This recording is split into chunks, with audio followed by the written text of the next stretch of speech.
Hey guys, in this video we're going to talk about next generation firewalls and what are the really top next generation firewalls and how we actually select them for a small business as well as enterprise.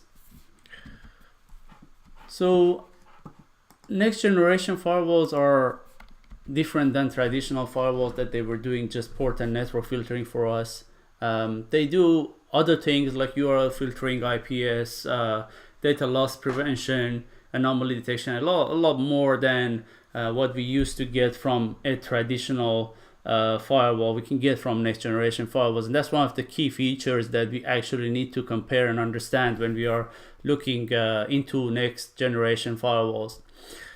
Security effectiveness obviously is a very important matter. So if you're picking a firewall product, we want to make sure that it is effective and technically it's working well and preventing obviously attacks from happening. Unified management. So if you're working in a larger environment and we want to have a central unified management, we should consider that and make sure that there is basically a unified management capability in there. Reporting capability is very important. We want to be able to create reports and look at the obviously generated reports from the firewall and be able to utilize those in terms of tuning the firewalls and finding anomalies. Monitoring and alerting is an important part, so how we can really monitor the effectiveness of the firewall itself. Licensing and pricing, obviously I don't need to make any comment. That's an important part of our comparison. And integration. So if our firewall needs to be integrated with our SIEM solution, if our firewall needs to be integrated with any other solution, how that can happen basically. So to do this comparison, we're going to talk about a couple of different reports. So the first report I'm going to show you and talk about is the NSS Lab report. So NSS Labs, basically they do a lot of checks on different technologies and products and check the security effectiveness of those products. So you can see that they have done this on range of different products, Barcoda, Checkpoint, Cisco, ForcePoint, and so on. So there are multiple different products that they have actually tested. They haven't tested with Juniper and Huawei. So we are going to move into the actual diagram they have. You can see that if it's a little bit small, but you can see that Fortinet, ForcePoint, Sonic Wall, Palo Alto, they have a pretty good effectiveness in terms of how they are actually preventing attacks from happening. They are close to 100%. And then we have obviously Cisco, Sophos, and Checkpoint lower. So it's really surprising. I think at least for Checkpoint, it is really surprising that we have such a low effectiveness, because they have been one of the top leaders on the market for a long time. So I'm not quite sure how their test is done and how they identified Checkpoint as being ineffective and only around 25% effective, while they are really one of the market leaders. But anyhow, I think the table shows the effectiveness of the actual products. If we go further down, you can see basically different vendors and basically how they actually recommend we proceed with the vendors. So they calculate the TCO, which is the total cost of ownership based on the effectiveness, based on the operation and how the product actually is working. So if you look at the recommendations, so we have recommended products, we have security recommended product, and we have basically products that they are with caution. So it's actually quite interesting that they are marking Cisco as security recommended while their security effectiveness is 71%.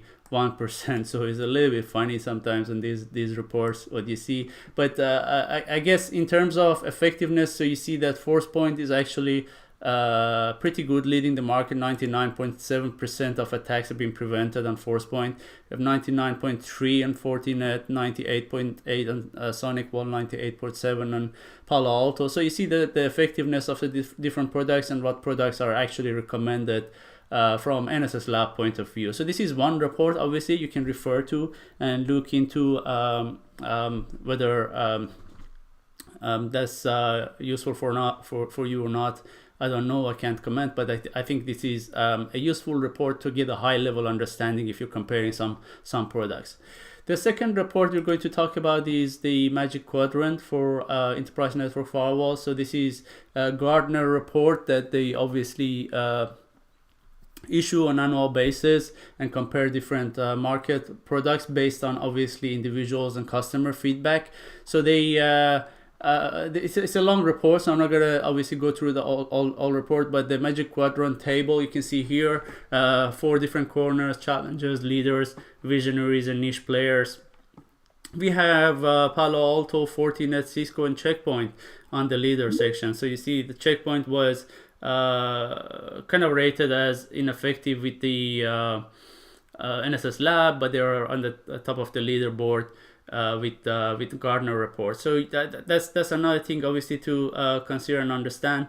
So we have ForcePoint, we have basically a few other solutions. So you see there's a crowded market at the bottom left of the table.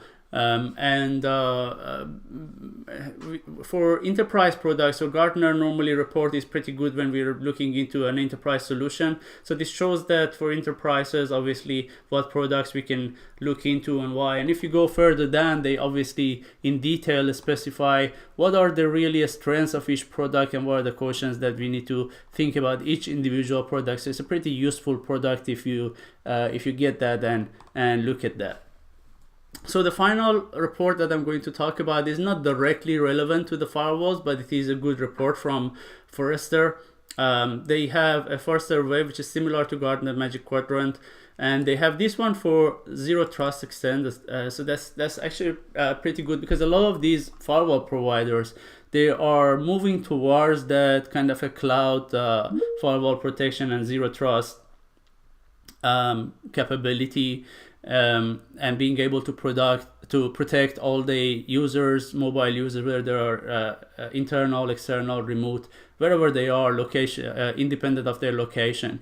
So if we move further down and look at the the Forrester report, so you see these are the list of the actual vendors that they have evaluated, but you can see on their report, you see again some of the names are familiar: Palo Alto, Cisco, ForcePoint, Sophos, and so on, Fortinet.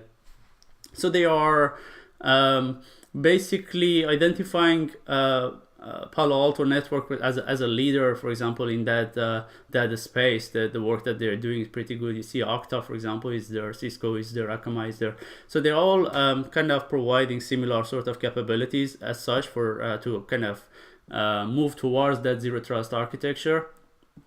And the circles that you see is the market presence. So you see how big is the market presence for any of these vendors. So that's another good report to look into. If you go further down, you can see basically their weighted score matrix as well in terms of network security, data security. So different basically categories that they have, and how they actually rate any of these vendors. So this is another useful, obviously, piece of report to look into and understand whether this is going to be useful for you or not. And now it's time to obviously talk about what I think would be appropriate. So this is again my personal opinion, based on the reports that I have read and I think are available on the market. So for a small business, I think any of those solutions, whether it is SonicWall, WatchGuard, or Palo Alto, or Fortinet, the smaller appliances in Palo Alto and Fortinet could be really a good solution for a small business or even home users. When we move to the enterprise, we kind of need a better unified management and a lot more capabilities in terms of integrations and expansions and modules and different range of products. And at the enterprise level, Palo Alto, ForcePoint, and Fortinet are the winners in my opinion. So those are the ones that could look into. I know the Gartner Magic quadrant obviously has others at the lead on the leader section that you can look into. But my personal opinion is these three are probably, they have a better strategy. Cisco is definitely one of the leaders in the area as well. But my personal experience with Cisco, unfortunately, they still have a lot to do in terms of security, specifically at the firewall level. So they had an acquisition of